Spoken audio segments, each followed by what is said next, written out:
Баршаңызға қайырлы күн. Бүгін осындай өте дәмді болып шығатын баялдыдан рулет жасайтын боламыз. Сондықтан да видеоны соңына дейін қараңыздар.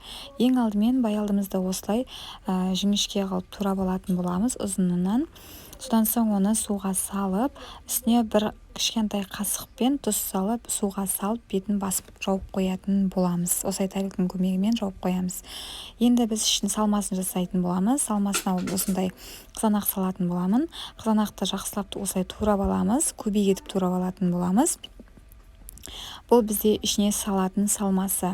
Енді турап болғаннан кейін баялдымызды аламыз. Осындай қоңырқай су шығады. Оны осылай сүлгіге немесе салфеткаға кептіріп алсаңыздар болады. Осылай кептіріп аламыз да жақсылап қуырып алатын боламыз.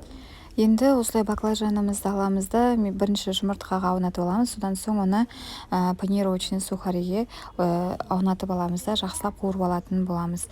Енді мына жерде салмасын жасадым. Оған 2 дана чеснокқа оған жаңағы майонезімізді қосып араластырамыз.